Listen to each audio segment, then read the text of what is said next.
They them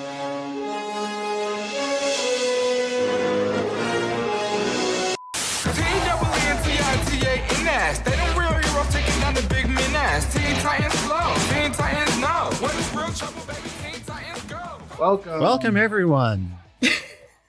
Welcome everyone to quiet. Welcome everyone to another episode of Marvelous or the Death of Cinema. I'm Discourse Stu. I'm Nicole. And I'm Cole. And today we're going to be settling the age-old debate for Zoomers versus millennials. Which one of them could be more annoying in an hour-long podcast? Yeah, I mean, I'm going to lay it out. I'm going to lay it out very, very straight here. With maybe one exception, cartoons were better when I was a kid. See, this is cap. Yeah. I would say it's the truth. It's the blatant. It's the absolute truth, man. I say as someone who likes a lot of cartoons from your generation, we still have some good shit. It's just that like the shit that gets talked about nowadays as like a Zoomer core animation is like the most annoying shit of all time. Well, actually, okay. I mean, like, honest, like, joking aside, you really can't, like, it's still a lot better than it ever was in the 80s. You know? Yeah, you're not working on it. As someone that's seen like probably good 40 episodes of Thundercats, like the original Thundercats, you're not missing much. Oh, the 80s for all the nostalgia people have about them, which, like, your childhood's just kind of always your childhood. Those cartoons are ass. Because they're just blow. toy commercials. I tried to watch He-Man as like a bit, and I was like, "Oh, this shit sucks." Oh, it's terrible. It's the animation's really stiff. It's very limited. Boring. Yeah, every good idea they have is like one episode, and then like they'll spend 10 episodes on the stupidest shit because they have to sell it for toys or whatever. Yeah, no, cartoons just really didn't get good until like your Saturday morning cartoons until like 1992. Yeah, I'll agree with that. Until Batman the Animated Series comes out, and then you just get there's still like a lot. There's still like, you know, for every Batman Animated Series, there's like 5 Mummies Alive and Street Sharks. Yeah, but you got some gold. You got your Bats. You got your Bruce Timm's cartoons. Your Pinky and the Brain. Your John Gray. Yeah. I'm just saying the Steven Universe guys never raped anybody. That's true. I don't know. I don't know what jokes. The amount of sexual assault involved in the production of these shows has probably declined. I'm not like really. I mean, actually, I'm quite fond of Adventure Time. I thought Gravity Falls was pretty good. So I'm not Gravity Falls. I was an Avatar kid. I think I don't understand the modern fandom for it because you can just watch like regular anime now. Like you don't have to settle for like the fucking Great Value brand shit. But it was entertaining as a kid, you know. Avatar fell in the gap between when I was like 10 and 11 and stopped, like, was kind of like self-conscious about not watching kids cartoons anymore. And then when I was like 20 and smoking a lot of weed and started watching Adventure Time. So there's just a zone in there where excepting like anime, I wasn't really watching cartoons. And so I missed the Avatar thing completely. Yeah, there's a lot of good Zoomer period cartoons that just like completely fell by the wayside because there's no one, like, preservation has gotten worse. So like the only cartoon like collections you get anymore is like $90 box sets to try and fleece money out of like 35-year-olds with disposable income. You know, they'll print Batman the Animated Series until forever, but like you're not going to get like anything that was on Disney XD is not getting a Blu-ray, you know? Yeah. Well, I mean, as long as I really think piracy is the key to media preservation, because it's like it propagates. It's like a virus. As long as the media keeps propagating, that I think is actually a stronger safeguard than physical media. Although physical media is good as a physical media has been getting better. Element. I want to say I don't want to be a pessimist. It's just there's areas that it lacks huge blind spots in, you know. Like not every type of thing has like a Criterion collection. And that's kind of the issue. it raises kind of a question too of what I think about archival. Like, there's that sort of problem of like, is everything worth hanging on to? I just like, if no one could get a copy of Street, I think I saw someone look at it. It's like, will society lose anything if you can't watch Street Sharks anymore? Probably not. Yeah, I mean, that's just my go-to for like really like shitty cartoons. I've never seen Street Sharks. You're missing nothing. It was just it was just a late to the game Ninja Turtles knockoff that I go back to because I remember watching it when I was 4. I saw like every episode of Thundercats. Like I should be. I'm the prime demographic for Street Sharks. I would fuck the shit out of Chitara to this day. Street Sharks. You gotta like watch just like the mid from when I was 5 years old. Like I'm trying to think here. Like, I don't know, the licensed The Mask and Ace Ventura cartoons. Oh God! For a second, I thought you said Mask, and I'm like, that's really that's a little bit before your time. I think that was more like Transformers Gen 1. This episode. Yeah, I'm trying to think. We haven't even said what we are talking about, guys. Come on. So we're talking about Teen Titans Go. Nobody's listening to this episode without having read the title. This is the episode no one will listen to, except like our most Zoomer listeners. We're talking about Teen Titans Go, and we're gonna to the movies. To the movies. Why? Why did this was your idea, Cole? Explain yourself. Why did you? Yes, it was. Why did you make us watch a baby movie? This is a movie for babies. I'm still unclear on why we did this. I just didn't think it was. I didn't try hard enough not to do it. I think it was a good exercise in exploring. Because we watch a lot of baby movies for this podcast. You could say, every single movie we watch is for babies that are also 35 years old and somehow have a girlfriend. Well, this is for babies who are like 10 and this is years for babies who are 10 years old and don't have girlfriends. And so we've been. You could kind of say that Marvelous up until this point has been smoking on the mids of baby movies. So that this is like the shitty rugs that your dad sells you that gets you stupid high. Is it? Is it though? Because this is not a good movie, but it's authentically baby shit. I mean, it is. Yeah, I'll say that. Like there's a lot of just like the jokes where the punchline is just a butt. I felt. But if there was a butt and it farted, I really hate to do this because I know we try and say like, okay, the MCU isn't the bar that you have to be. Being better than the MCU isn't the bar that has to be met. But I think for this specific type of movie, being authentic and sincere was the bar that it needed to meet. Because it's met that bar. Yes. Is it? I think it's a very sincere film because it's not trying to be more than something stupid for kids. It's not. There's no fucking multiverse teasing bullshit.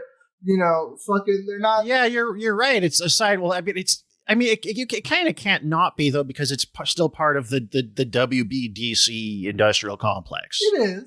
It is, even if it's kind of aloof from it to a degree. It is, but I think it's still there's still Batman and Superman. There's a lot of Warner Bros. I don't think that having Batman and Superman in it inherently makes it like cape shit slop. I mean, it makes it cape shit. No, I'm not saying that. I'm just saying like cape it's still slop. It can never. It's not. You can't say it's like completely standalone and self-contained because it's still. Actually, so much of the humor in this, both some stuff I thought worked and then stuff that I found grating, relies on knowing who all of these characters are in their stories and stuff already. Actually, I think that I'm gonna aid the enemy here, and a counterpoint to that is a lot of the humor relies on knowing what Marvel movies are, and Marvel movies. Yeah, it's weird to me.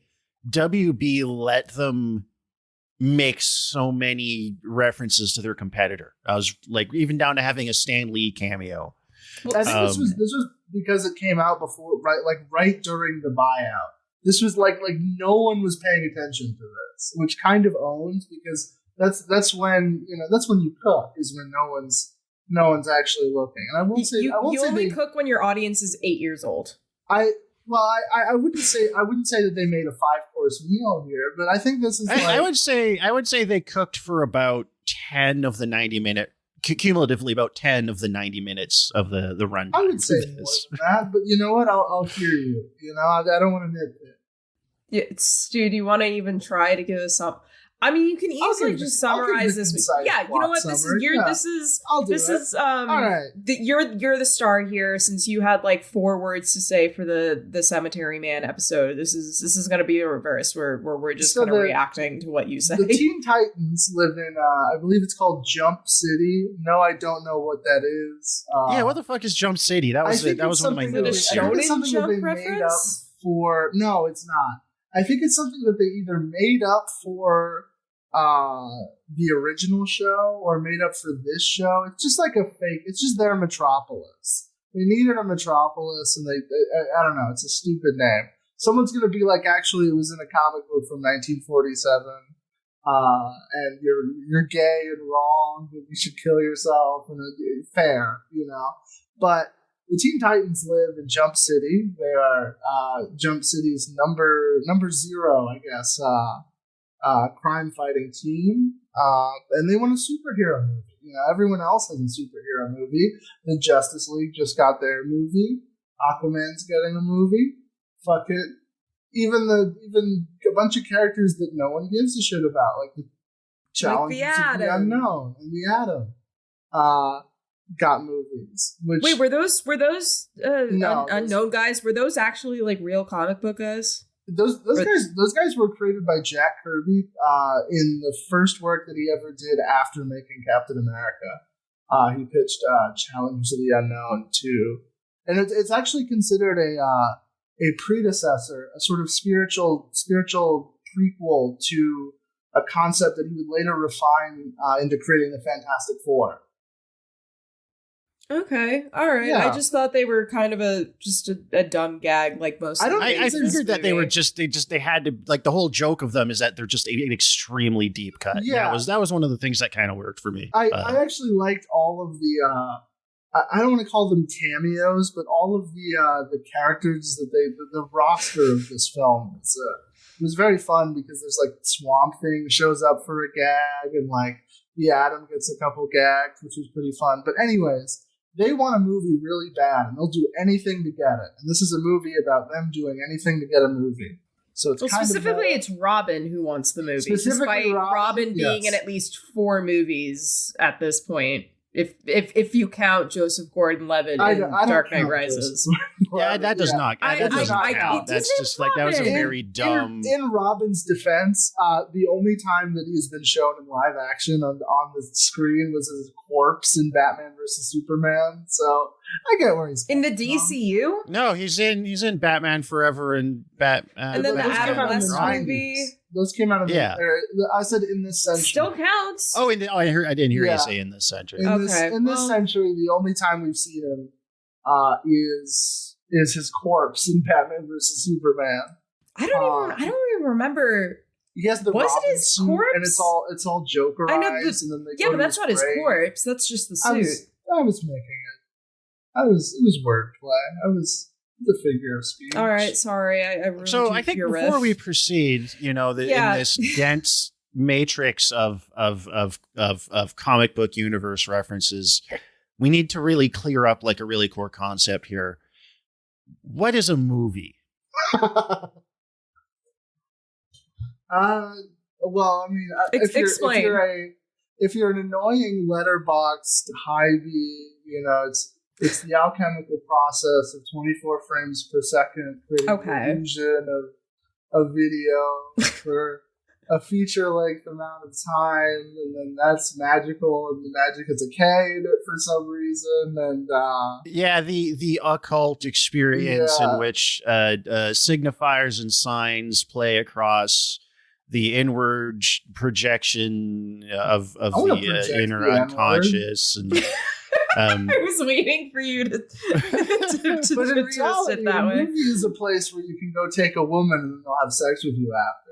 That is what a movie is. What woman is going to have sex with you after seeing Teen Titans go to the movie? Oh, that's why Robin wants a movie. I would want a movie too.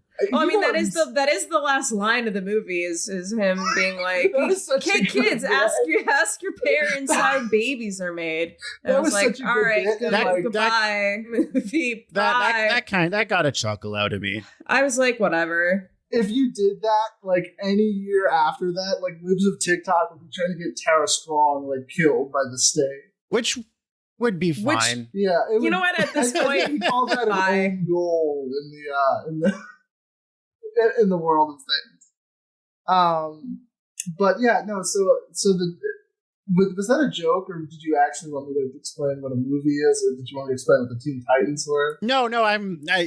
See, you know how you always derail me when I'm trying to do my concise plot summary. Oh, okay. We're being imps. We're being imps. You know what? That's cool. I like that. So, so they go on a bunch of hijinks to try and win themselves a movie.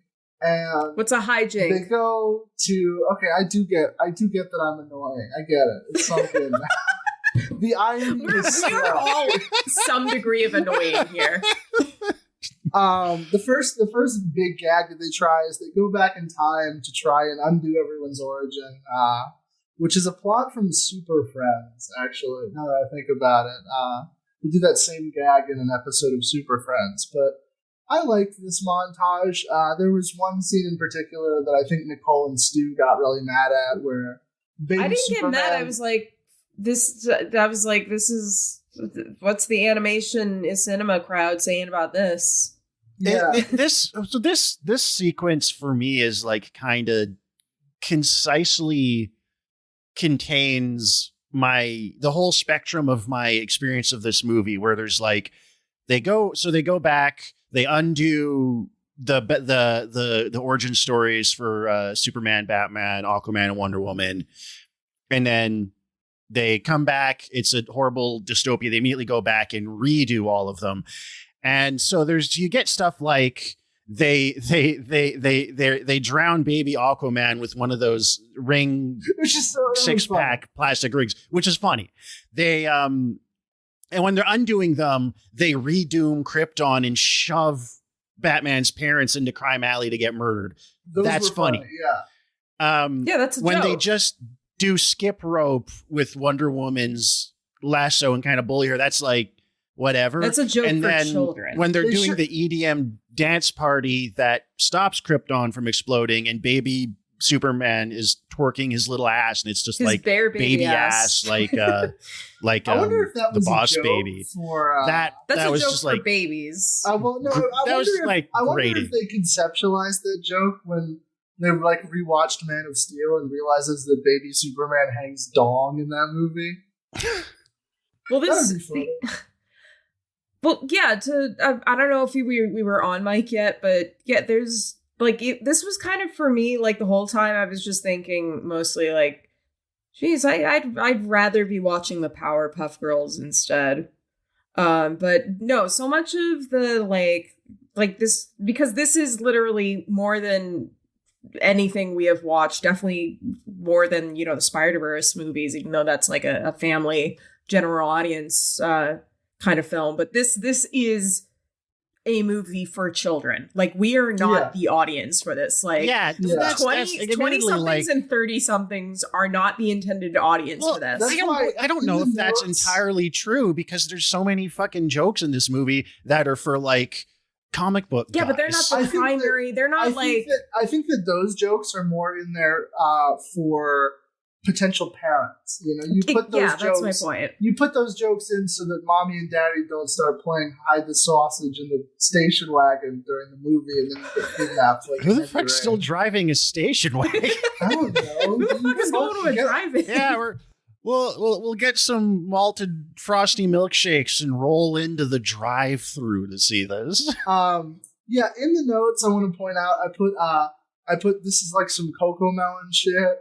And I seriously the notes I tasked you to take care of that you just wrote. I think so.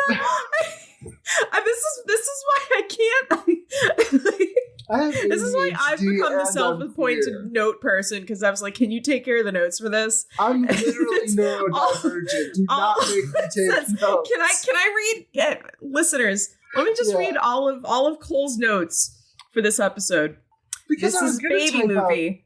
Oh wait, hold on. Before you go, like not even a blockbuster for babies. This is straight up some Cocomelon shit. And two, I sincerely hope none of you had serious expectations for the baby movie. That's it. We don't have any other information go off. I gotta open the Wikipedia page for this movie now. I wanted two important things to remember. This is like the dumbest movie that we have ever watched for the podcast, which I think pairs nicely with Cemetery Man, because that was the second dumbest movie we watched for the podcast. That was the best movie we ever watched for the podcast. But no, at least it was good. It was good, but there was not a lot. I wouldn't call it high concept, at least not in the not in the, you know, it's a guy shooting fucking zombies in a cemetery. It's like, I could do that in Fortnite and being hot while doing it. I know, but they didn't have to think that. There's no one I can fuck in this movie. They're Teen Titans. I don't want to go to jail. You know, you say that, but most of my exposure to this show is just scrolling past porn of it on Twitter. Ridiculous. I know people are so horny for these porn cartoons. Of the Teen Titans show than there is porn of the actual new Teen Titans comic book, I would say. Like, which is crazy because that comic book is ridiculously horny. Like, the artist that drew it, like, got his start doing, like, porn pinups for magazines. That makes sense. But yeah, so I guess we should finish the plot summary. Yeah. So they do a few other hijinks to try and get themselves a movie, and eventually they land one. Yeah, it's basically sketch show pacing until the third act. They land a movie directed by Jade Wilson, who is, if you're like Nicole and Stu and don't have no idea who any of these characters are, that's sort of a hint that it's actually Deathstroke. Oh yeah, because Jade sounds like Slade, and then Wade Wilson is Deadpool's name, and they keep saying Slade is Deadpool because Deadpool is a ripoff of Slade. No, Slade. Hold on. Slade Wilson is Deathstroke's actual name. I'm not even. Wow. Yeah, no. Liefeld. So when Liefeld made Deadpool, he literally just changed one letter. He almost got sued over. Yeah, he got. Damn, like, that is fucking crazy, man. How did he not get sued? How did he not get sued? How did he get away with that? I'm actually kind of astounded. How is he respected? That you guys never. I guess that makes sense. Deathstroke isn't that popular of a character, but I feel like Deathstroke. No, I knew Deadpool was a ripoff of Deathstroke. I just didn't realize Slade was also Deathstroke. I just thought he was like a third guy that was also a ripoff of Deathstroke. No. I just thought because there's just a lot of Katana guys in the 90s. Yeah, and that's the fucked up thing is that like Deathstroke had existed. It came out in like, I want to say 79 or 80 or something. I don't know. The Teen Titans comic was running for a long ass time before Liefeld got. And actually, Liefeld's first book was a spin-off of Teen Titans called Hawk and Dove. Anyways, that's not important. So they get a movie, but it's actually a plot by Deathstroke to take over the world, and they brainwash all the superheroes so only the Teen Titans can save the day.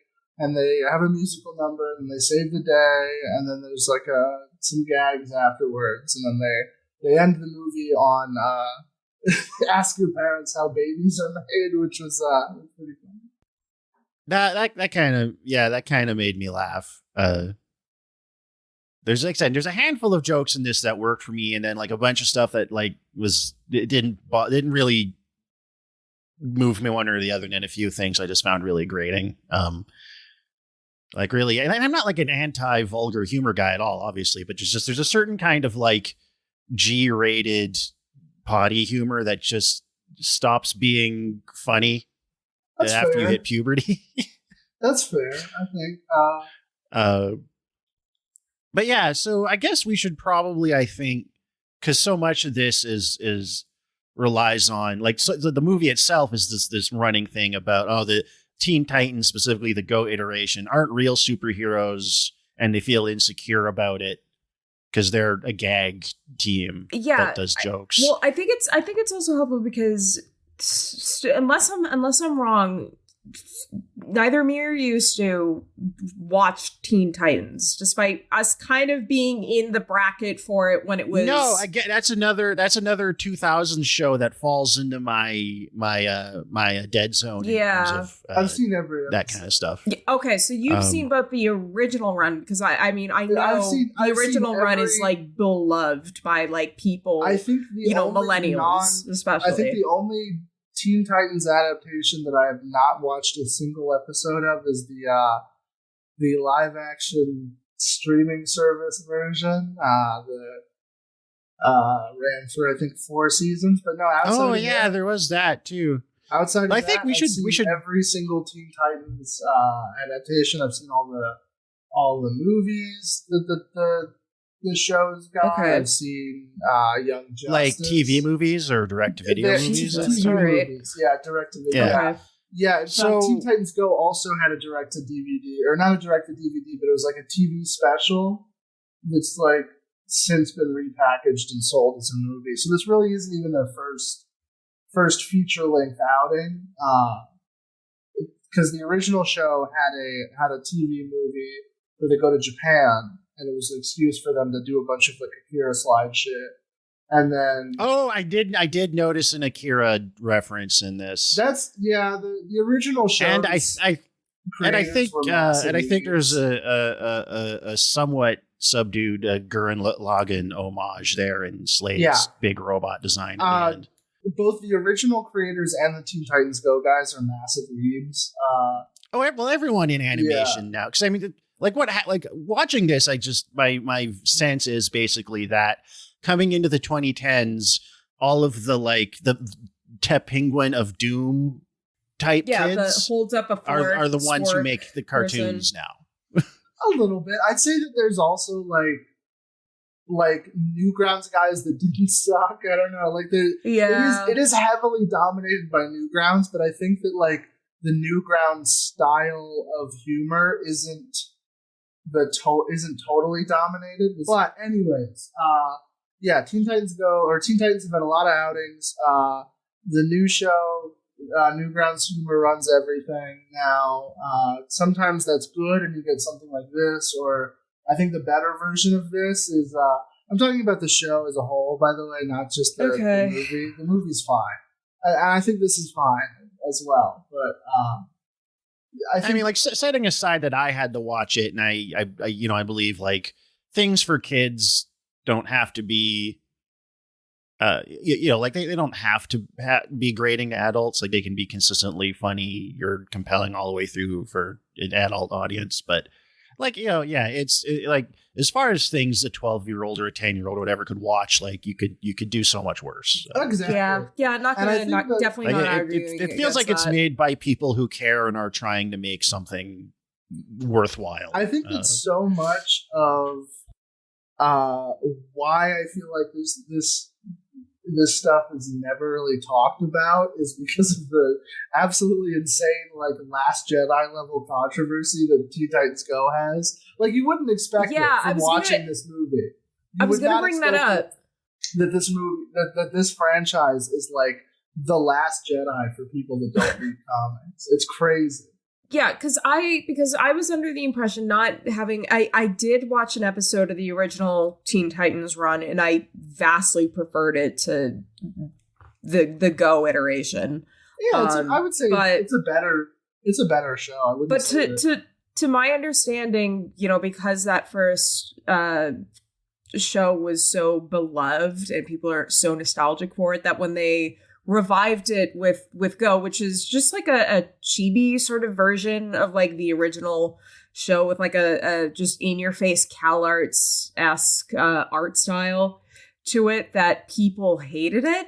And that in Cartoon Network, I don't know what is going up with their like head of programming over there, if he's doing like whippets every day or something, but apparently there would just be entire days where Cartoon Network was showing nothing but this show. Yeah, it's ridiculous. Yeah, I saw that image of this, of like the was it the Christmas Day schedule? What is the deal with that? Yeah. What is I mean, part of it is just because Cartoon Network is run by incompetence, but which is insane because they have a pretty good lineup of shows. Like, in my opinion, Cartoon Network like bodies both like, you know, definitely modern era like Nickelodeon and Disney. Like they consistently have. What the fuck has Nickelodeon even done since SpongeBob SquarePants? Just like Dan Schneider live action shit. They're most I think they're kind of cartoons. It's that and then like late season SpongeBob. The child rape factory. They're still they got SpongeBob, and as long as they have SpongeBob, they can't be touched. 2 spin-offs now, so because Steven Hillenburg died, they waited till he was in the ground to do that shit, which is gross. But anyways, the problem with Cartoon Network is just that they don't really gamble on shit.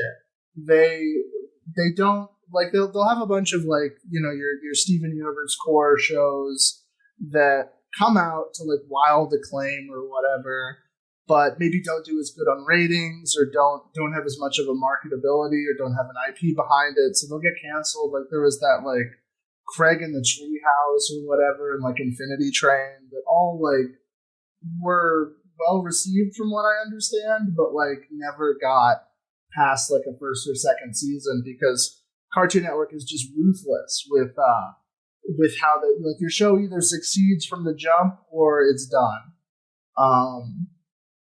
You see like that, streaming, like streaming, but it's a little bit more unfair because from what I understand, they do take in like marketability into account, whereas streaming would mostly just be metrics based. They're not selling toys based on like Netflix Daredevil or something. You know, that's not. I don't think there is merchandise motivated. Yeah.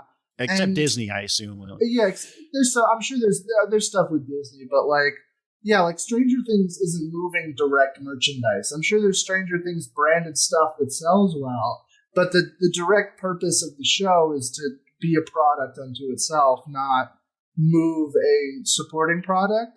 And that's of the way most TV is moving now, except for Cartoon Network, where if they can't find a way to attach it to something, they will just like pull your show. Famously, Gendy Tarkovsky's Symbiotic Titan and Greg Weisman's Young Justice were both canceled because they either couldn't find a way to turn it into toys, or the toys that they did have weren't like selling $1 trillion. They weren't toyetic, which is an actual term. Yeah. Well, I mean, is that just a leftover from the 80s and 90s? Or did Cartoon Network become more that way at some point than they were? I think it's just a holdover from that period. I mean, animation, at least from the production side, is very slow. Like a lot of people that worked in animation 20 years ago still work in animation, you know, and Cartoon Network has tried to branch out to other stuff. They famously had like a live action block in the 2010s, and then they bombed and burnt a big pool of money. Now, of course, they're owned by WB, who is probably pulling those purse strings a little bit tighter. So they have to. Well, with Zaslav in charge now, it's coming from the Discovery Channel bullshit, where it's just huge returns on just the cheapest, dumbest crap. It's probably a combination of them not adapting to the medium and also them not being able to change. You know, they can't rock the boat and like stand your ground on a TV show that does well, but maybe doesn't do the best, because it's like, what's the point? You know, they'll just fucking cancel it on a higher up level. When that like explains how you get something like Teen Titans Go in the first place, because it is tied into the big franchise. It's got all these characters. People has a very interesting history. It wasn't supposed to be a TV show at first. It was web shorts or something? It was not web shorts, but in the early 2010s, basically DC had an entire programming block on Cartoon Network called DC Nation, where you would have two shows usually that would air on like Friday, two shows that would air on Sunday, and then in between those shows, you would have a 5-minute like short, just a little set of shorts or something.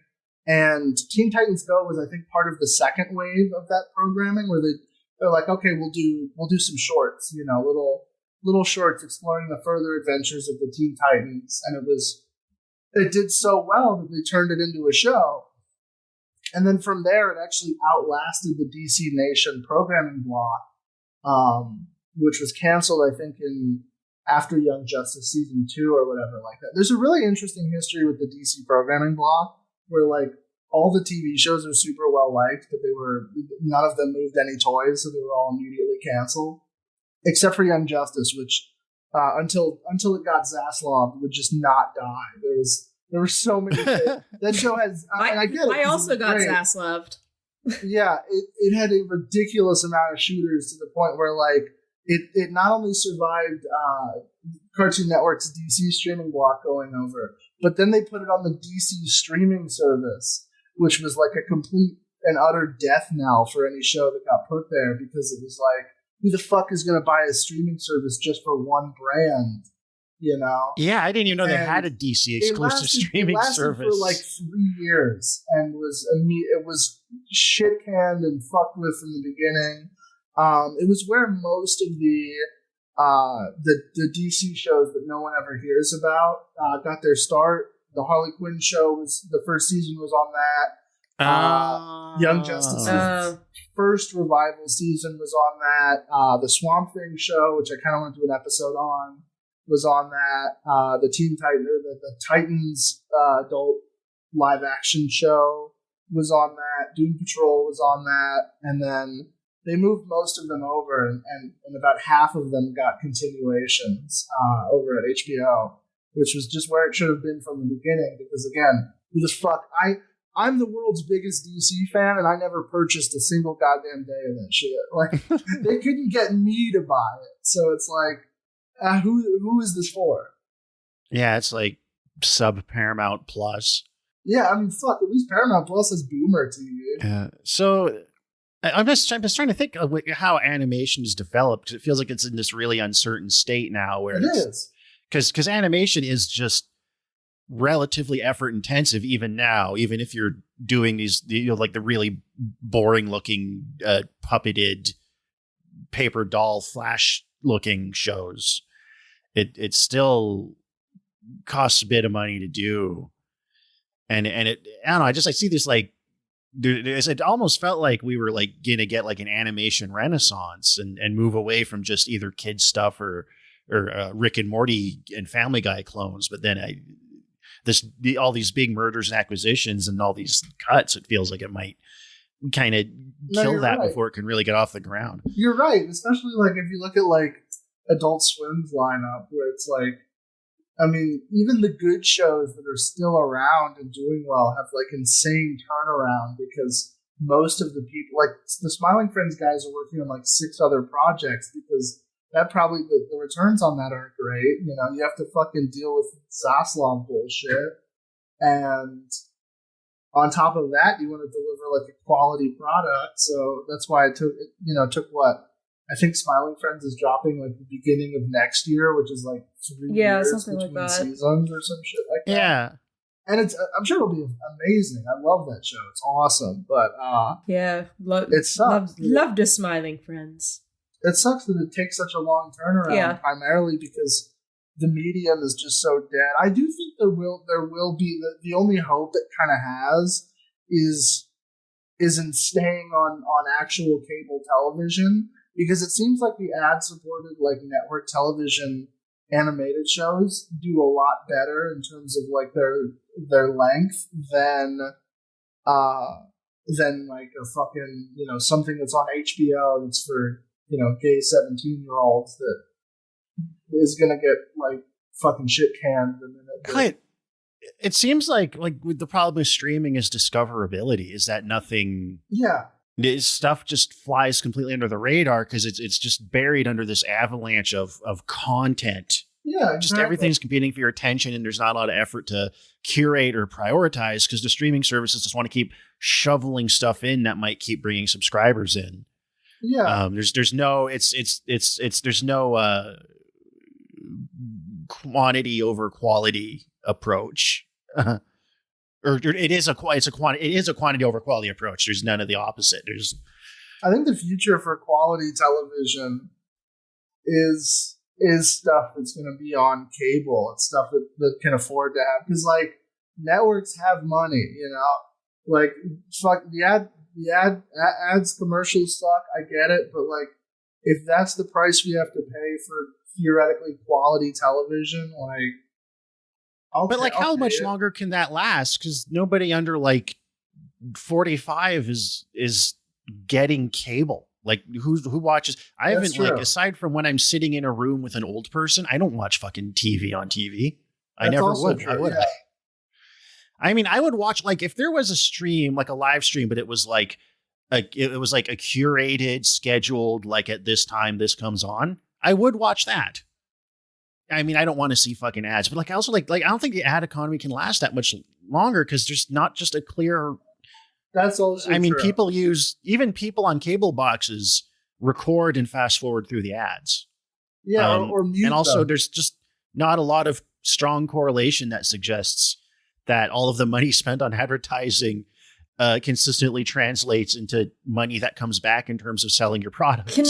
I'm sorry, but can we talk about the actual movie more? Sorry, yeah, we got. But I know we're like intentionally trying to make this episode terrible, but like go to the wider conundrum of no, like, we did kind of. We don't get to talk about animation. We've lost the plot here because we're going to talk about here's a talking point I'm going to lay out. Yeah. Something I kept, because this movie is clearly trying to parody just the landscape of the cape shit movie and superhero movies and comic movies in general. Like, that's the whole gag. Yeah, now, the villain's master plan is to mind control the world with superhero movies. Now, like, this isn't the first time we've handled a movie like this. This is, that's like Deadpool's whole deal. But, not that I think Deadpool is good, but I think I'm just interested. I'm just interested in discussing or dissecting here, I guess, how and if this movie actually succeeds in. Again, I know I'm talking about a fucking baby movie, but like, please, I'm like out to sea here. I don't got like my floaties on. I'm drowning. I'm trying to stay afloat, but like, and this ties in with. Again, trying to grade this on a curve because I'm 30 years old. This is a movie for 10-year-olds, obviously, but like how its humor and attempts to parody work, because here's a part that kind of encompasses my feelings on this in general.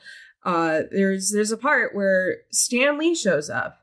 And it's funny at first. It made me laugh at first because you just see him in the background and he's like following the camera, like mugging and And I'm like, that's funny. And then he approaches the camera and is like, "My name is Stan Lee. I will be a cameo in your," and just instantly like runs the joke into the ground.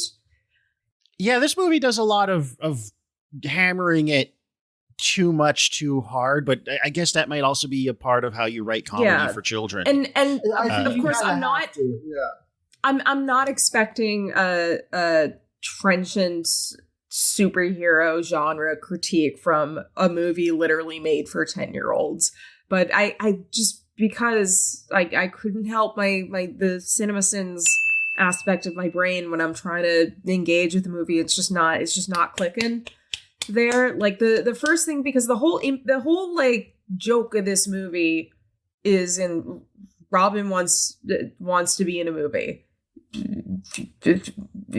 Dog, he's been in like 4 movies already, and then they were never Robin movies. Yeah, and the Teen Titans want their own movie, which got me into, and I immediately messaged the group chat. I was like, well, Cyborg's in the Justice League movie. Also, why is he both in Justice We'll get League to that. and in Teen We'll get Titans. to that. Don't worry. And so, We'll like, get the to central, that. at least for me, the central joke of this, and I again, guys, I know I sound ridiculous here saying that the central joke for a movie made for little tiny babies who think butt is funny didn't work for me, a sophisticated young woman. I think it's a weak conceit to frame a movie around. I think honestly. it's unintentionally funny, at least to me, because it's simply just for the fact that it's like it's the Teen Titans, which I know doesn't make any sense to you guys. You're like, what the who cares? We're completely. I was going to say we should probably get into like what is a Teen Titan. But what if I told you that the Teen Titans are one of the highest selling comic book franchises of all time, and has one of like you guys know the X-Men, right? You know how popular the X-Men was. Yeah. That was what the Teen Titans were like 5 years before that. And more or less just because DC like sucks at marketing their own shit, like no one, and also they suck at making comics, but no one cares about the Teen Titans anymore. They're like you can make an entire movie just like 20 years removed from them having wildly insane success, where the whole punchline is like, who would pay attention to these losers, you know? So, okay, so it's not just their Glup Shido characters joke. It's that they used to be the biggest thing in comics, and now they're Glup Shido characters they joke. They were the face of one of the first Marvel and DC crossovers. Like, that was how popular they were. They were basically the flagship of DC in the 80s. Well, yeah, so again, like let's get into it. What is a Teen Titan? So, the Teen Titans actually have a ridiculously long and complicated history that starts in... Actually, hold on. Before we get into that, what is a teen and what is a Titan? So, I believe the original Teen Titans comic book was a backup feature from like the 50s. Like, that's how old we're talking here. It's like, this is like, these guys had like 50s or 60s. They were like a Silver Age creation that lasted for a little bit. And then they eventually got their own book that was shortly canceled after like 40 or so issues, which was short for the time because comic books ran for like 300 issues. Which was the style at the time. And then all the characters, I should say, this was the original lineup of the Teen Titans, which is not the most popular incarnation that you guys know. The original Teen Titans was just made up of like the sidekicks. Like that's... And they still are kind of sidekicks, but they were explicitly like, oh, it's Batman's sidekick and Wonder Woman's sidekick and Green Arrow's sidekick and Aquaman's Wonder Woman had a sidekick? Wonder Woman did have a sidekick. She did? Wonder Really? Girl. Oh. Yeah. Okay. She has a very complicated history. Good for her.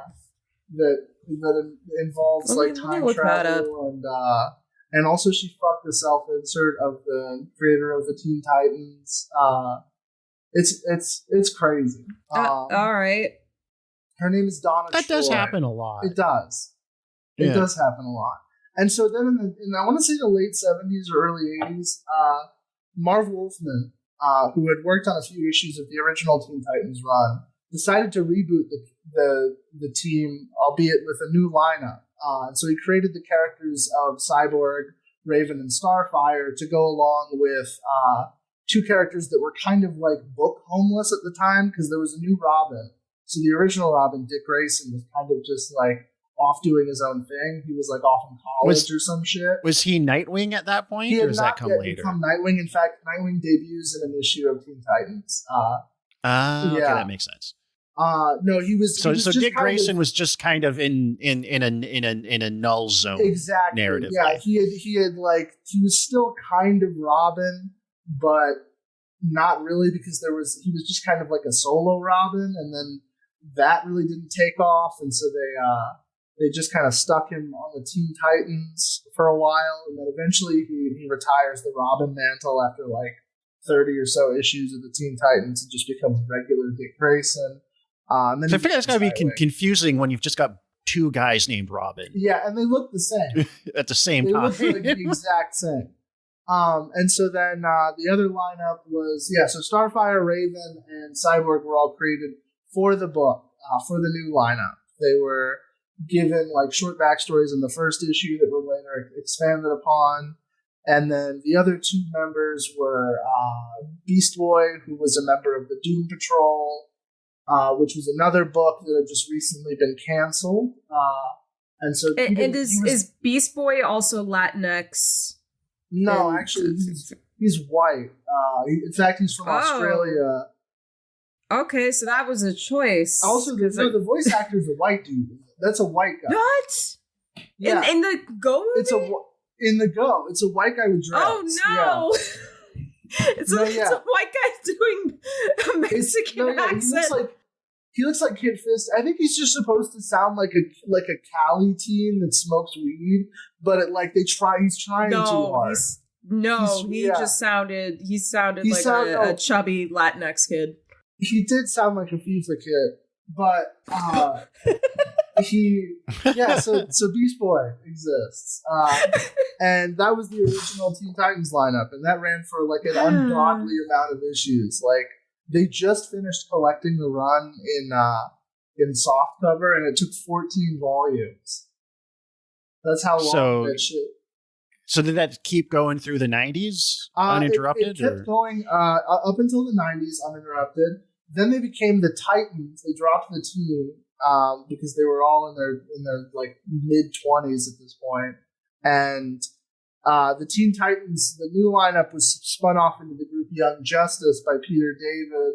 And that was that kept with the whole like they're like high school students, because actually for most of the Teen Titans run they're like mostly 20.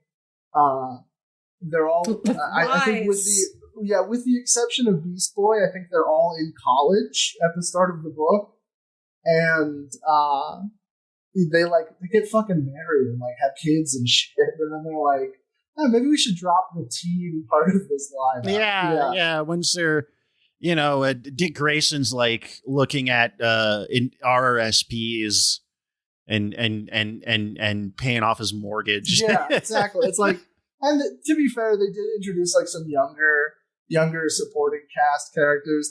They go through a whole bunch of like trainee Teen Titans that usually end up getting killed off unceremoniously. And that book ran, the Teen Titans has basically been running the book itself more or less uninterrupted until about 2011, I think, was when the line-wide reboot known as the New 52 happened, and with that came some changes to like how the universe of DC worked. So there wasn't enough time essentially for there to be like a group of sidekicks to exist. So they relaunched a new Teen Titans book, but it was like modern day, and like they were like, oh, we're the first Teen Titans group that exists in this universe. But they realized like, well, fuck, there's a bunch of fucking characters that we just like don't have homes again. And so they put Cyborg on the Justice League. So that's why Cyborg is on the Justice League and the Teen Titans, is because the reboot happened and he had nowhere to go. And they're like, well, I guess we can, because Martian Manhunter, who is normally the sort of token not white person on the founding member of the Justice League, got booted to a different book. They're like, well, we got an opening, so we'll make Cyborg a founding member of the Justice League, and it's really stupid. New 52 seems like it didn't really solve any problems, but just made them all worse. It killed comic books. Like I don't want to overstate. I don't want to sound hyperbolic, but like it just straight up did. Like they just got rid of it's the perfect answer as to why you can't just say like getting rid of canon will fix the problems, because they did that and it sucked ass. It was the worst goddamn thing. And it made, so how long before they like they finally undo the New 52 and try to bring the canon back and make things even more complicated? They've basically done that already about 10 years ago. Actually, so like 2 years after doing the New 52. Actually, it was closer to 8, because I think the New 50 The New 52 lasted, it was 2011 to, they dropped the branding, New 52 in 2013, but the original, like the universe rules of the New 52, which was like superheroes except for Batman have only existed for 5 years, and the Justice League was formed in 2011, and Batman had been around for 10 years. That was dropped during the Rebirth initiative, which was actually pretty good for about 2 months, and then they immediately fucked it up.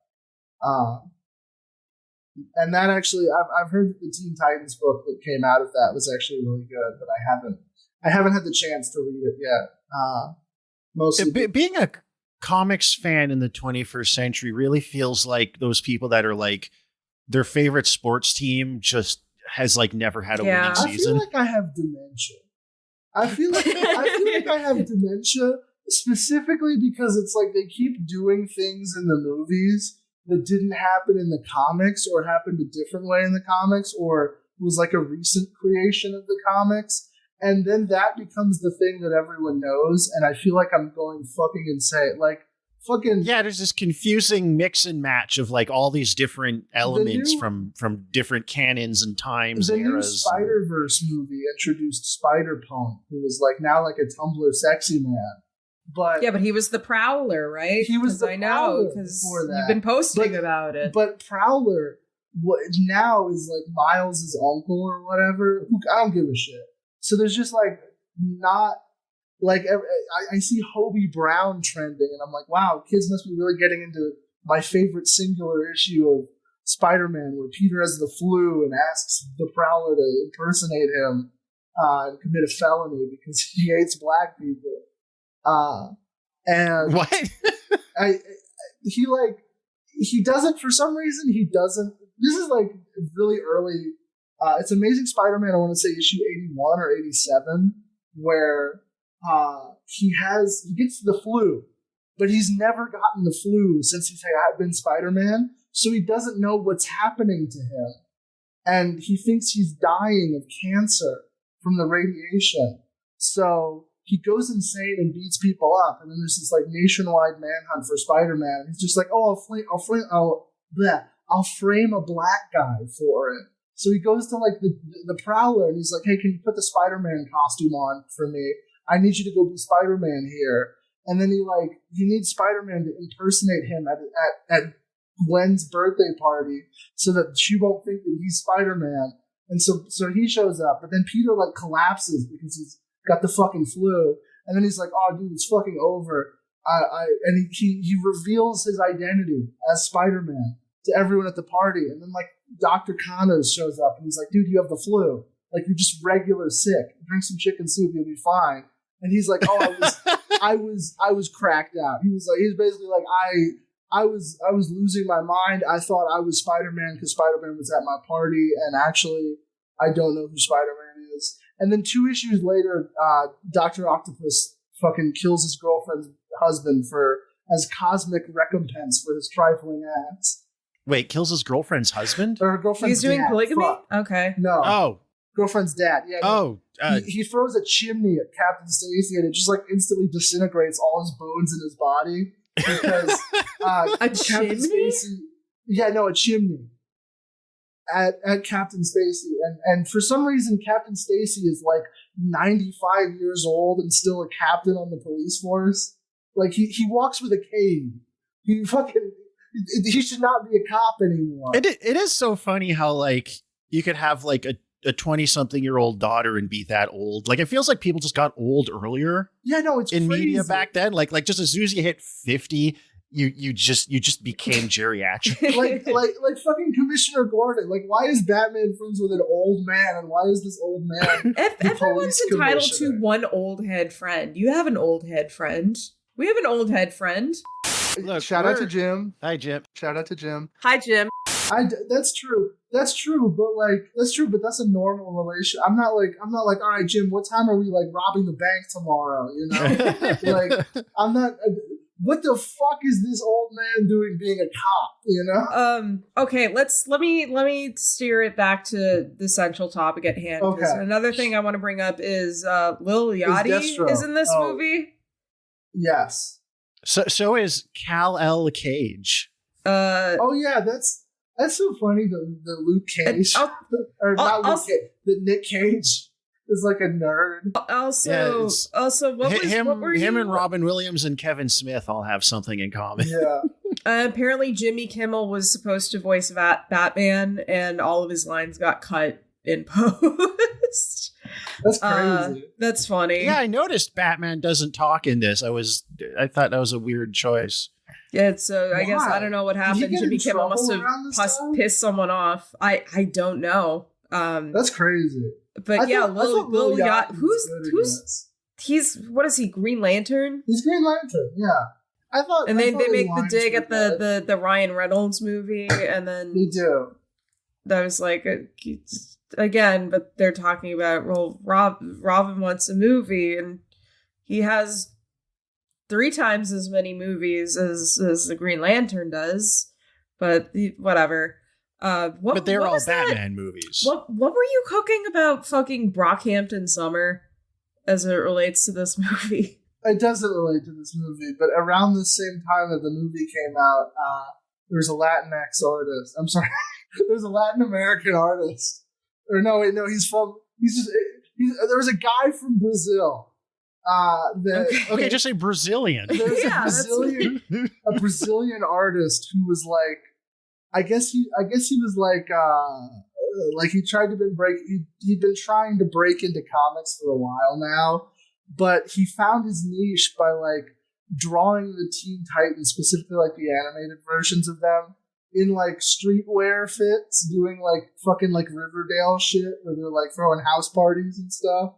And I'm not even kidding. These singular images are probably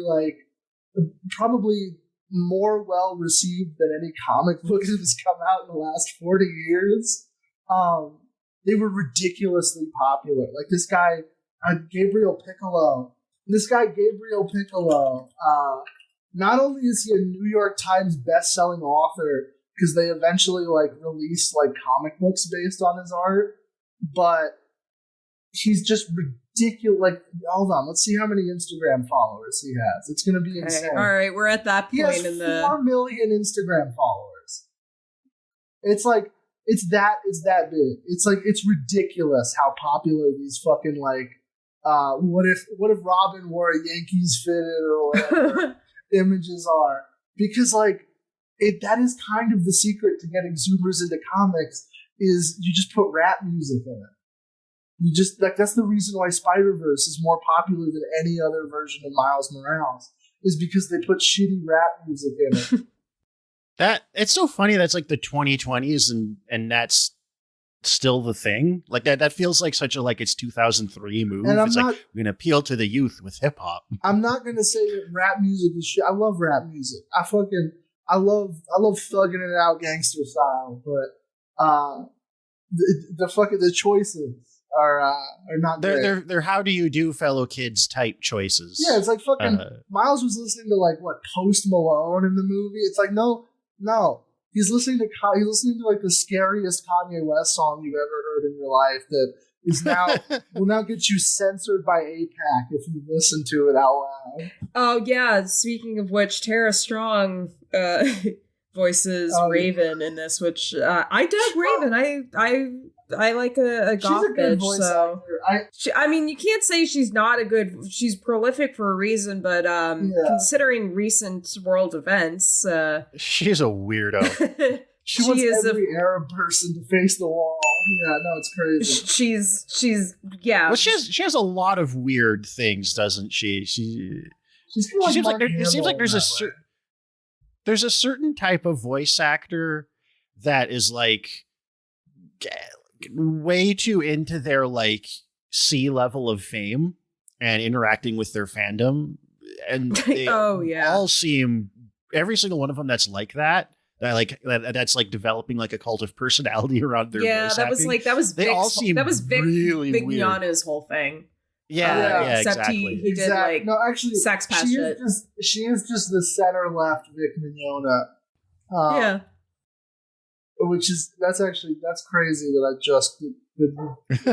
I just tweet that shit out. I mean, at least she's been on like a lot of really big shows. Like Vic Mignogna, all he did was just voice like some like Glup Shido guy from Dragon Ball Z. No, he's Edward Elric, Alchemist. bitch. He's in Full Metal Alchemist, which is He's in like everything. Oh, I forgot about woman that. has had like 6-digit orgasms to that like fucking 7. Women do love Full Metal Alchemist. Oh my god, It's no! true. My best friend in the world, like when I met her when we were like in 6th grade, she had like an Edward Elric. Well, she had an Edward Elric like patch that she like sewed onto her shirt. She would wear it like every week. She was, well, I'm not going to say the hands-free orgasms thing because we were like 13. You're going to jail. I mean, 13-year-olds jerk off. 13, yeah. What the fuck do you think? As long as you're not watching them do it. But we shouldn't be talking about them doing it. That's fair. Oh. He was Edward Elric. He also played Captain Kirk in like a fan movie, which is really funny because we used to have Elric of Melnibone. Now we have Edward Elric. We used to be a real country. Yeah, he's what's his name? He was what's his name in Oron High School Host Club. We still have that. He was in everything, but I mean, same with Tara Strong. Tara Strong is in everything. So yeah, she's ubiquitous. Yeah, she's Rugrats. She's Timmy Turner. She's Bubbles. Actually, wait, was she Bubbles or was she Buttercup on Powerpuff Girls? She was also. It is funny that like the two female characters I feel like really fit into that very classic dichotomy of like girl cartoon characters where like you've got like the like sardonic kind of mean one, and then you have the like ditzy hyperactive one. Dude, yeah, Bubbles and Buttercup was like the drive guy for women with personality disorders. Oh my god, dude! You know how many women with like the biggest tits I've ever seen that have like a Raven profile picture? It should be a felony. It's like it is literally their drive guy. It is like that makes a lot of sense. That kind of is. Like if you're not the is as much of a like manic pixie type, like that's or like you're just like you're just of a slightly younger generation that's like an old adjacent to like Harley Quinn or it's like somewhere between Harley Quinn and Daria, I guess. She's Harley Quinn, but for like women that post their nudes for free. You know, it's like. The best kind of woman. I agree. The real heroes, the real veterans. That's who we should honor. That's who we should honor on 9/11 is the women that post nudes for free, who just do it for the love of the game. Yeah, but those women are scary. They really are. Yeah, they're. Am I scary? Yeah. Am I scary? No, you don't post nudes. Yeah. Okay. My tattoo scared you when we met, though, Cole. Well, that's because I sensed. I don't want to talk about it. You do have like I don't know if our listeners know this. You do have a Laura Palmer tattoo. That is a little scary. Now that I think about it. It is. No, it is. I have two Evangelion tattoos too. Laura Palmer is for scary women that are just like 15 years older than the Raven profile pics. You do have scary tattoos. Not Raven profile pic scary, but like the slight the Belladonna sadness tattoo. Is this scary? The millennial version of that is her. Yeah. I'm gonna get the next tattoo I get is gonna be so scary, and it's gonna scare both of you. It's gonna be Raven. Isabella Johnny in Possession. Isabella. It's gonna be the one sheet. It's gonna be the one sheet where she's like showing crack. Where she's holding the knife. Yeah. Yeah, you just need to get every Red Scare girly tattoo, and then you'll become like lethally radioactive. You'll become scary. What else can we talk about here? So Deathstroke. Oh yeah. Okay. He Yeah. fucks kids. He. So Okay. actually, similar Yeah. to Let's similar just to the Ant-Man issue, or similar to the Ant-Man. go off. Comic books are kind of defined by infamy. You know, it's like if you can write something that like can become an Instagram trivia factoid or like a funny thing that you bring up on forums with your buddies, that basically becomes your defining character trait for forever. So I'm not condoning anything that he did, but like it was like one issue.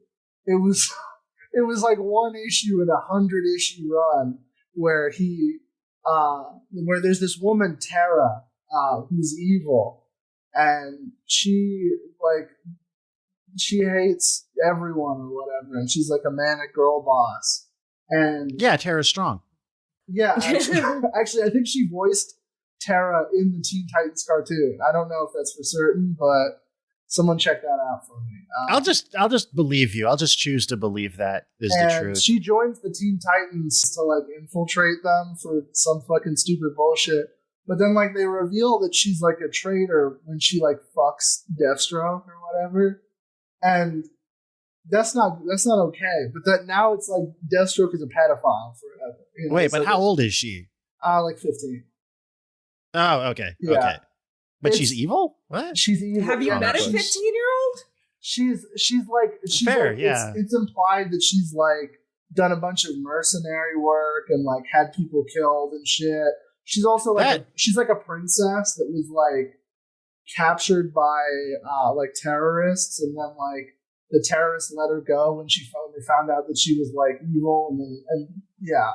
That sounds like an anime character. Yeah, it's like she's a mercenary at age, a girl who's a mercenary at age 15. Yeah, it's like she you know she is. She's like fucking I don't know. She's like some anime character that's like, what if a 12-year-old girl was a serial killer? You know? Yeah. And so they show that she's like fucked up and insane by having her like fuck older dudes, and that's not okay. But that's also, it was like one issue. It doesn't have to be the only thing that everyone knows about the character. Well, I mean, that's the problem with modern woke culture is it's like you fuck one child and you're a pedophile forever. And you don't get any credit for all the adult women you fucked. Exactly. He has like 3 kids. Boy. We know he gets it up for adult women because he's got like fucking 3 kids. One of them died of like his brain overheated or something. It was crazy. It was like this. It was like the second. He read too many books. No, yeah, he gets superpowers to like kill the Teen Titans because they were like mean to his girl at the party or whatever, and then he fucking dies, and then Deathstroke's like, I hate you guys forever now, and that's why Deathstroke and the Teen Titans have beef. That is funny when you need a reason for your villain to hate the heroes, but you can't make the heroes look bad, so it has to be like, my son did something incredibly stupid. Yeah. But he killed himself trying to fuck over some guys, so I hate the guys. Yeah, exactly. And then his other kid, Jericho, becomes a member of the Teen Titans, and he's like a deaf mute that can possess people's mind by looking into their eyes. Okay. And then he has another daughter who's like girl Deathstroke. Superhero stuff is funny too because it's like European royal families where everybody is somebody else's cousin. Like it is, everybody's related somehow. It is actually. One of my favorite little pieces of trivia about that is that the Flash family in the future accidentally commits incest. What? Yeah. So what? Barry Allen's great descendant marries a member of the Thawne family, best known for being being the first Reverse Flash.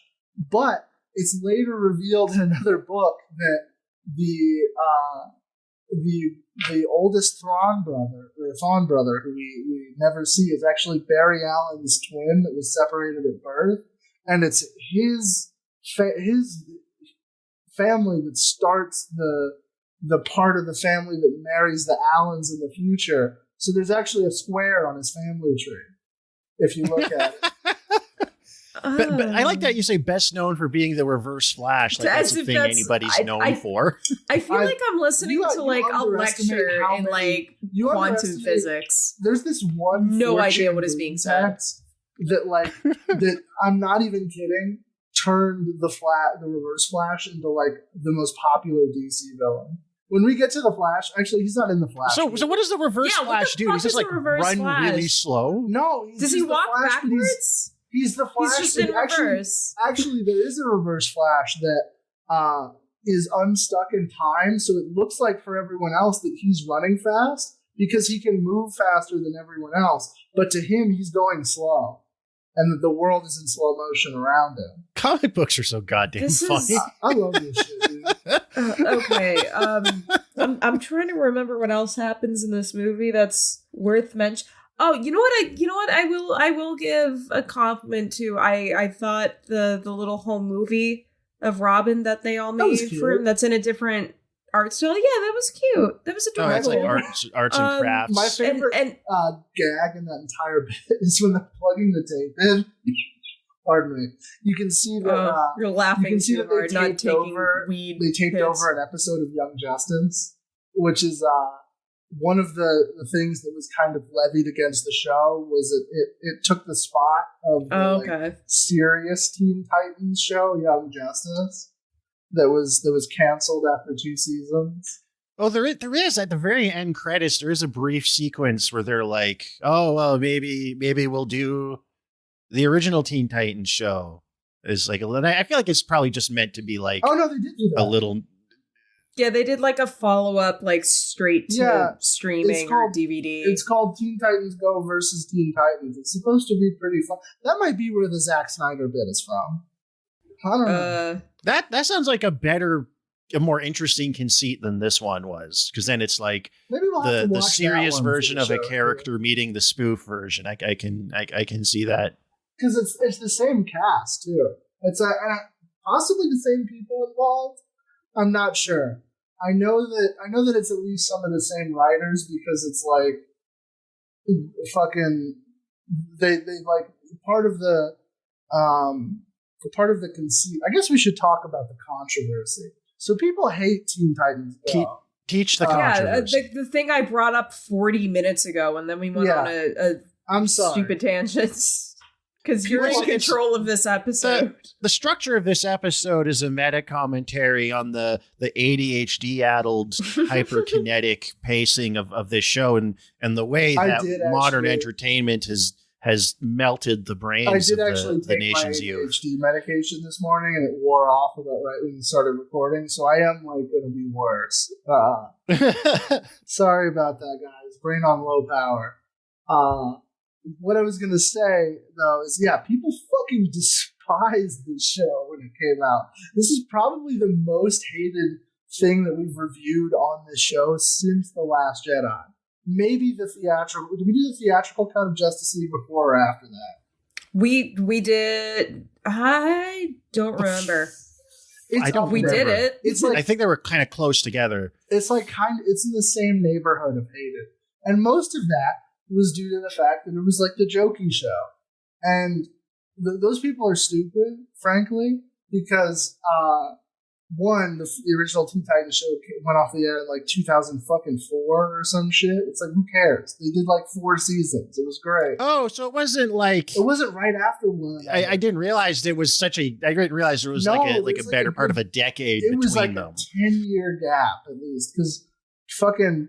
Teen Titans Go was in syndication when I was like watching the show. Like it was already done with. It came out when I was like probably 3 or 4, and I was watching it when I was 8, and it was already like out in syndication. Oh, so I just assumed from that level of anger that that's the gap. It would have been like the Teen Titans was canceled and Teen Titans Go like replace it like the next season. No, it's like years apart.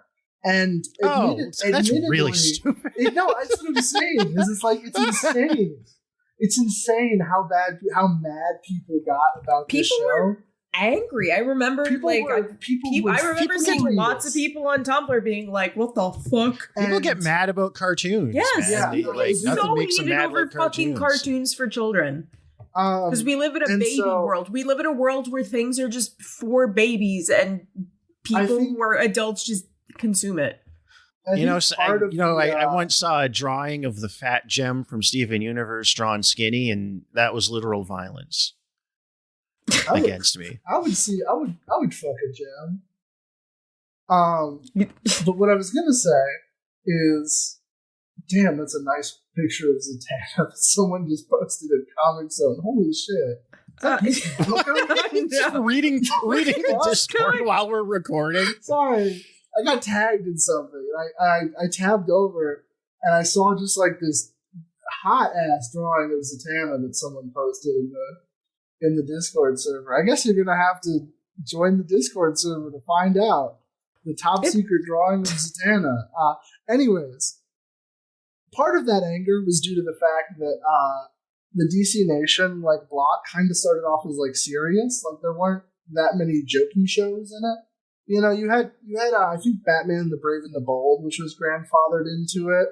But outside of that, you know, it was mostly serious dramas. You had Green Lantern, the animated series, which was very, very, very, very self-serious. You had Young Justice, which was still somewhat comedic, but did tell like a straightforward drama. And so this show is kind of the outlier of that, actually. It was kind of the only show on the lineup that was all jokes. And I think that's kind of part of the reason why it did so insanely well, is because it was, at the time at least, different than everything else that was coming out. Especially at the time, you know, DC was constantly getting attacked with the grim and serious allegations. You know, they were not beating the 10 million 9/11s per second allegations at that time. But yeah, the show was like just ridiculously hated. I remember every website that I was on, you know, fucking Instagram, Twitter, 4chan, anything, was fucking shitting all over the show. And then I think that it's kind of changed into a little bit more of a positive take on it, which is I feel like after like being around for 12 years, people finally start to let go, if just through nothing but sheer inertia. Exactly, because it was a dumb position to begin with, but also like we've gotten a lot of great serious DC shows since then. You know, we got fucking Doom Patrol, which I love. It's amazing. We got the other seasons of Young Justice, which was also really great. You know, there was, at least for Didn't Doom Patrol also get a live action show for a hot minute there? Brendan Fraser.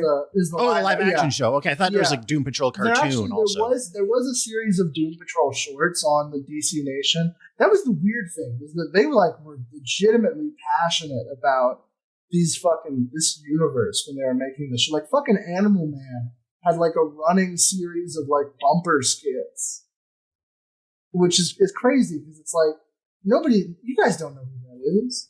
What the fuck are you talking about? Yeah. What the How's fuck Animal is this Man episode different from even? Beast Boy? Actually, they have their source. The source of their powers is the same. They're both connected to the like life web or whatever that connects all sentient beings. But Beast Boy can physically change his body to turn into an animal. You know, he's a shapeshifter, and Animal Man can just adapt his own physiology to resemble more closely an animal, so he can like. So Beast Boy is a shapeshifter, and Animal Man's just a furry. Kind of, except Beast Boy has like nothing but shitty solo comics, and Animal Man was written by Grant Morrison in their first work for DC, and is actually incredible. I don't want to derail the show too much. So how's Animal Man different from Animal Vegetable Mineral Man? How do you know who that is? That's a real DC character. You know that, right? I know. Yeah, I know that. Wait, that's real? That's not a bad joke you made? No, that's a real guy. Villain. That's. I gotta get up and take a lap because that's the stupidest shit I've ever fucking heard. He's a joke villain. I wouldn't say he's a joke villain, but like the original Doom Patrol series was kind of like what's the weirdest guy you could fight? You know, like it was. I've always heard people say Doom Patrol was really kind of like a weird off camp. and on underground thing that was always really good. Yeah, it started off and it was always weird, but it was more weird in like the Space Ghost 50s weirdness, and then the Grant Morrison run of Doom Patrol is like incredible. Amazing. I don't know if Animal Vegetable Mineral Man is in that one, but a lot of great characters in that one. So what is the difference between Animal Vegetable Mineral Man and just Animal Man? I have no idea. Oh my god, it's real. I forgot that was a real guy. I'm not going to lie to you. He has his own Wikipedia page. Yeah, he's been around since like the 50s. It's because like that was like the 3 types of matter and like his top name is science. Sven Larson. Oh, he's Swedish. It's like all the Doom Patrol like 50s creations were just like what people thought humanity was going to become. It's like how the X-Men like were originally like Stan Lee and Jack Kirby legitimately thought that like a guy like Iceman would exist in like 50 years. Oh yeah, or like new types in Gundam. Like it's just that idea in the from the 50s through to the 70s that like human evolution would continue, would happen on this like in 3 generations we're gonna have psychic indigo children that can move shit with their minds. There's a really good no episode reason. of Star Trek the original series where they do that, and the guy like evolves into God. Then Kirk kills him with a rock. It's awesome. Yeah, Star Trek rules. Star Trek does rule. But like, yeah, that's the kind of vibe that like actually speaking of vibe, I think Vibe also had shorts on DC Nation. Oh, there's a character named Vibe? Yeah, he's like a Latinx like beatboxing guy who has sonic powers. Comics used to be so you used to be able to be so fucking racist in comic books. Like that was like their Miles Morales of like the 80s. Like he was on the Justice League. Man. Along with a character named Gypsy.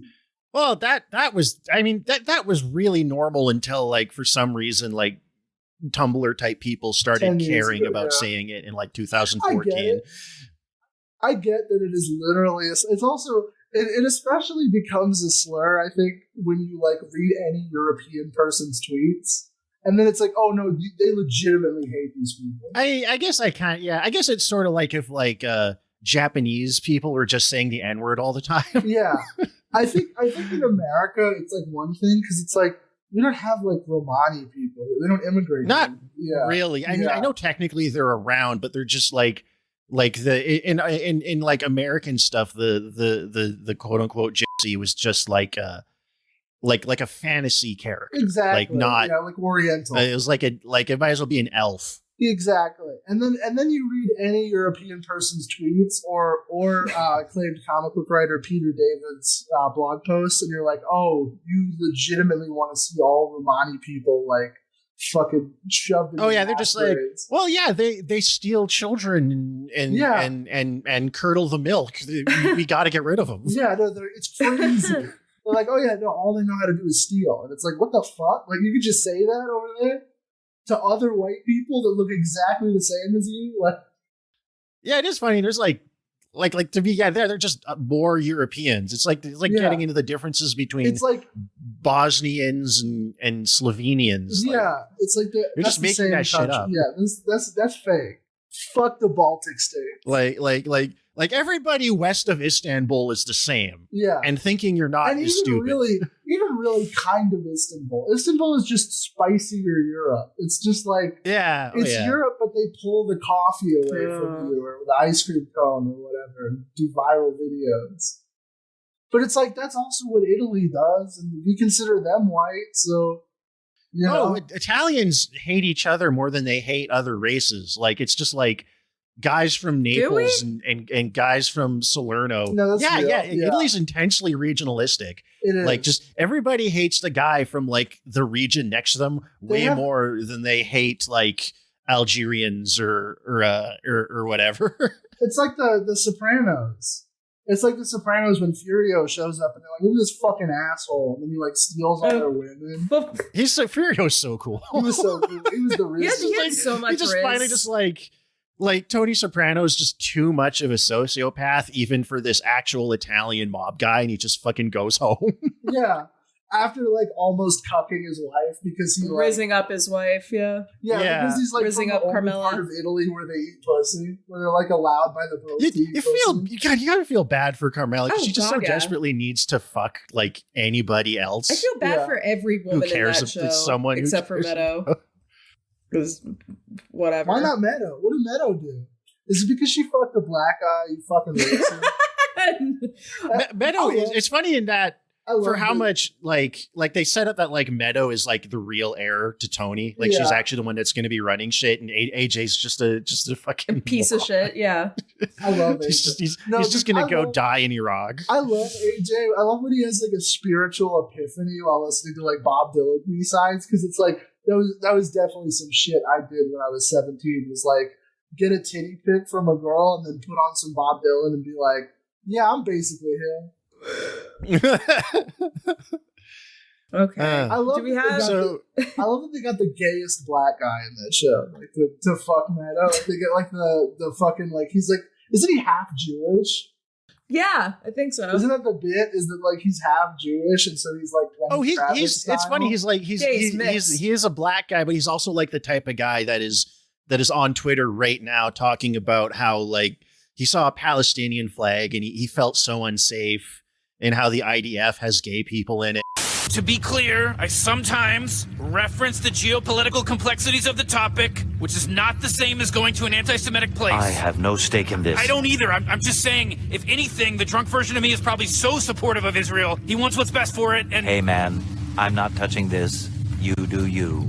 Speaking of, we don't want to get, I think we're probably closing out here, but we don't want to Yeah. get too heavy into current events. You know what's going on and why it's bad, and don't need us beating a dead horse. But there's some organizations that are helping Palestinians and people in Gaza that are very much worth supporting, that people we trust have vouched for. Link in the description if Yep. you can. Yeah.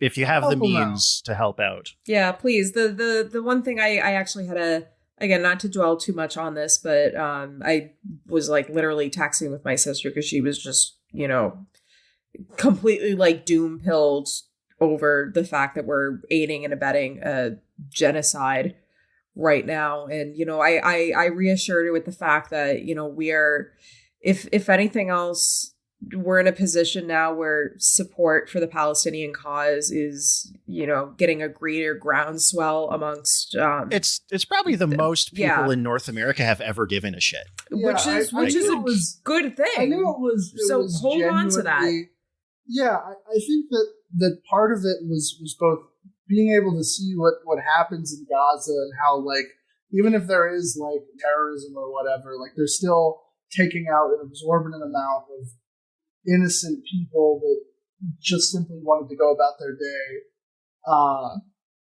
Because I knew something had shifted. To coin a phrase, when I went on Reddit and people were like, "Hold on, I think Israel's gone too far."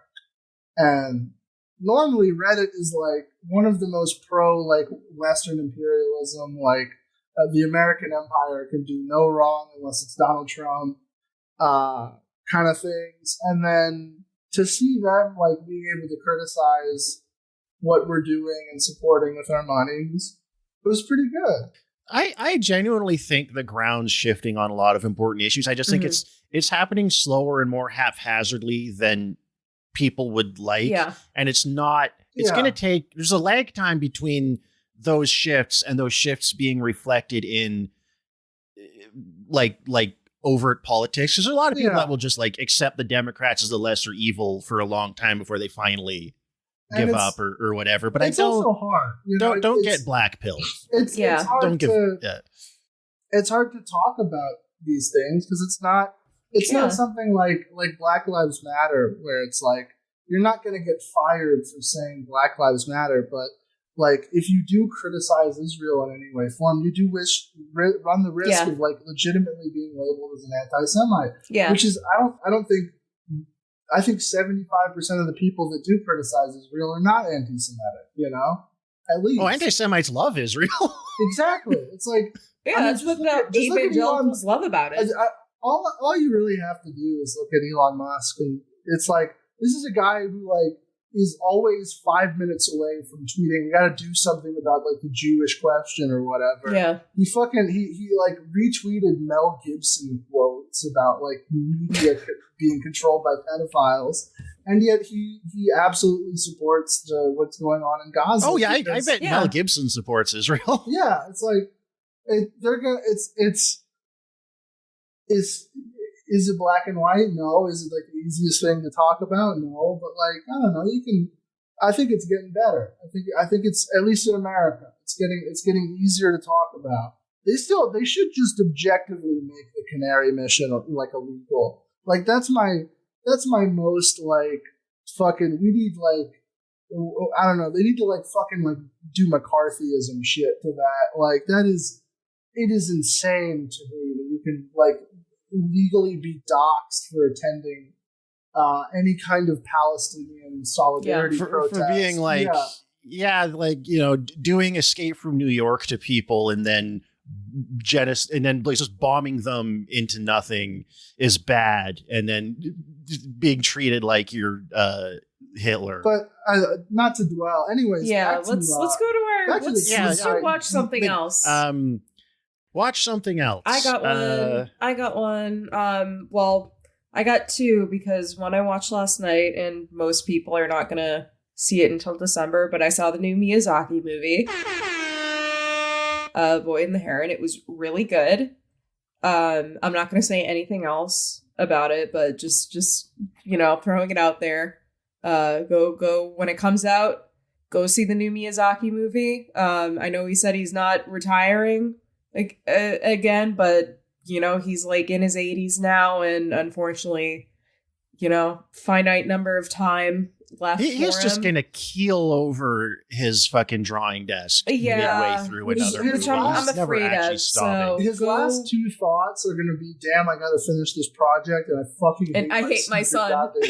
Yeah. But no, my second, and I can't believe I haven't named this as a watch something else recommendation, because I just rewatched it and it's just literally this podcast.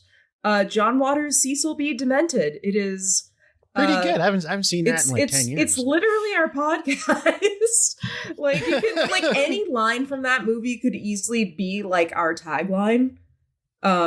Just as a farce and a criticism of like the state of the film industry. It's got probably the most like shockingly prescient like opening titles you will ever see. Like it. I should rewatch that. But you know, maybe that's another. You know, maybe let's pin that as a potential bonus episode. Yeah, that would make a great bonus episode. It's like yeah.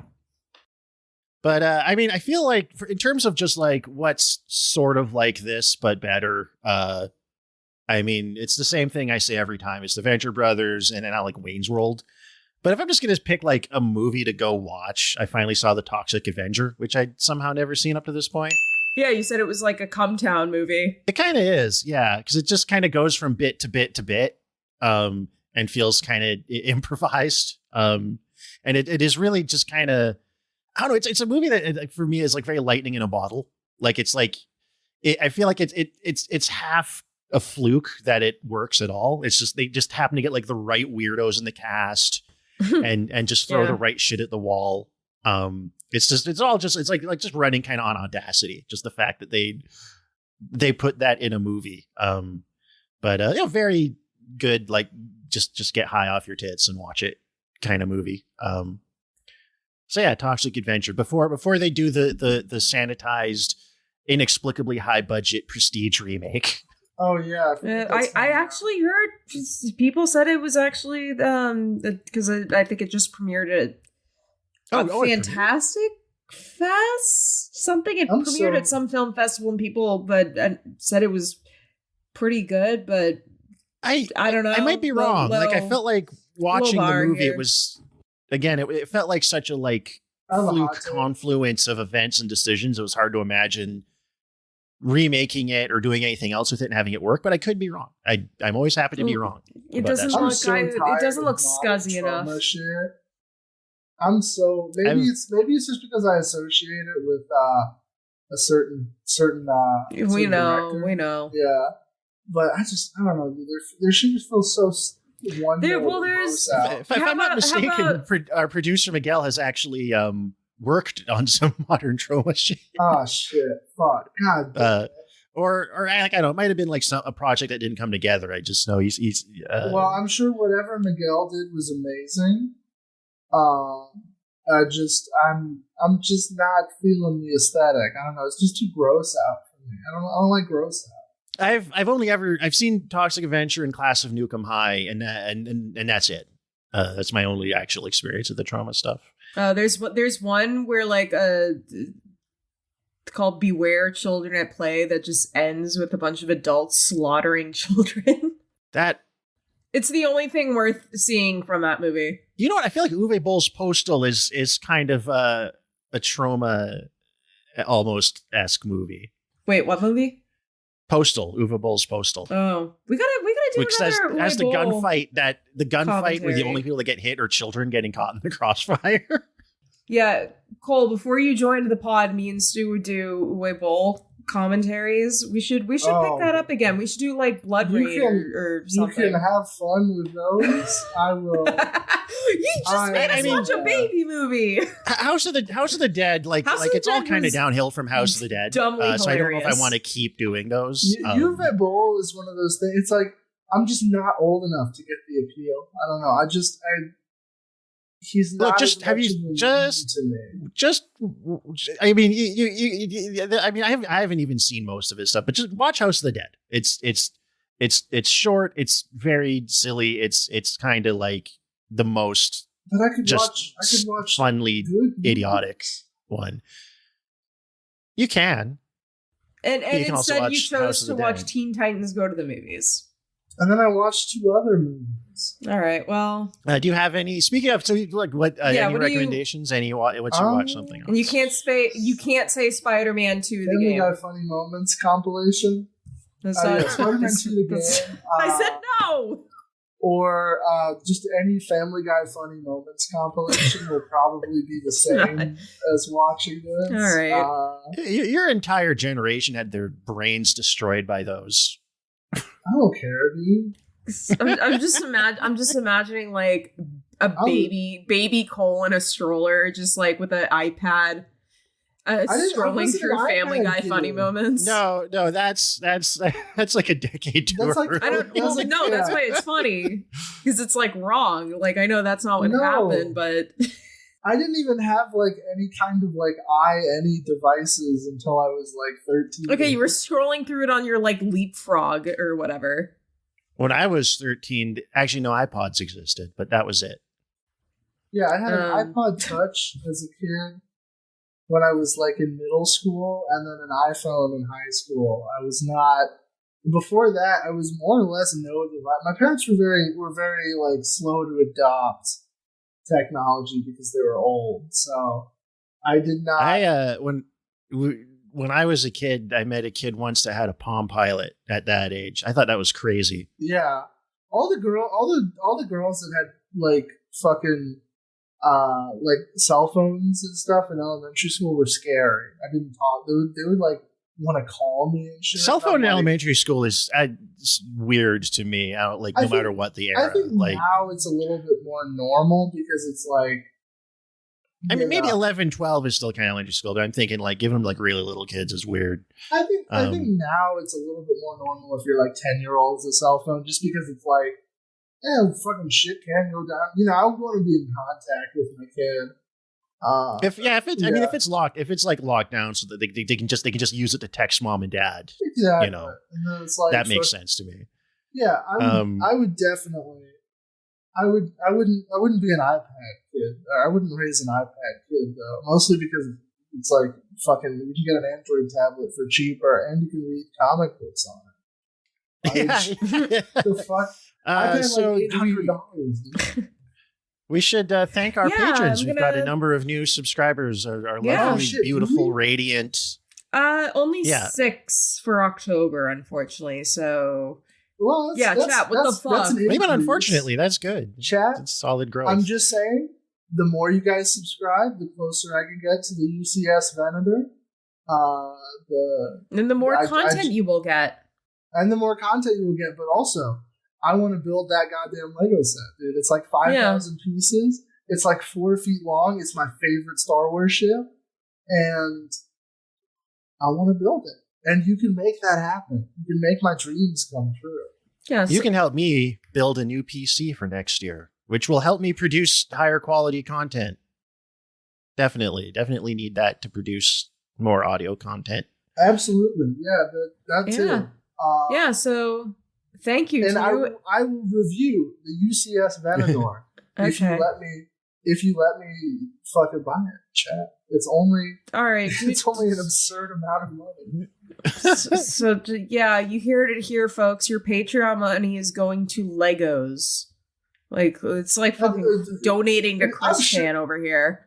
I'm sure they already fucking knew that. Like, it's not like we're exactly a subtle podcast.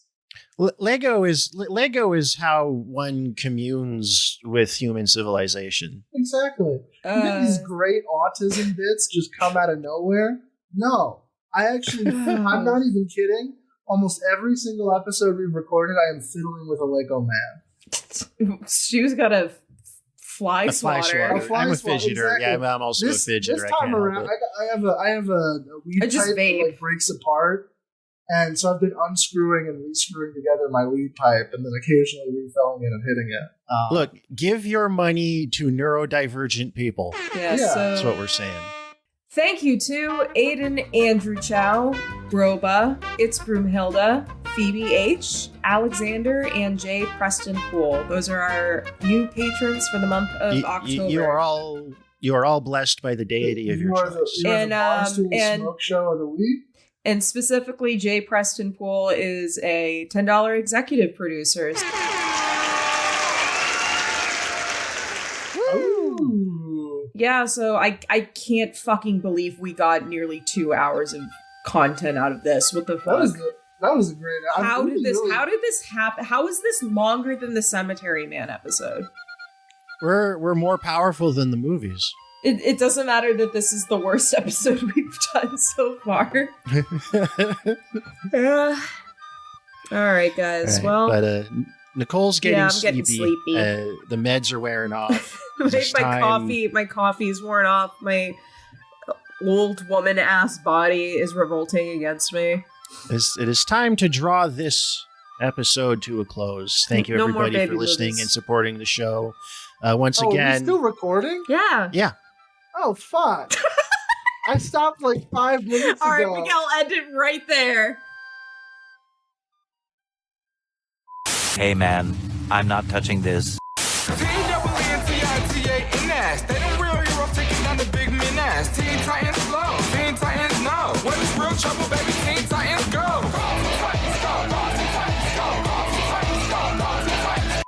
Look, Shout out to Jim. Hi, Jim. Shout out to Jim. Hi, Jim.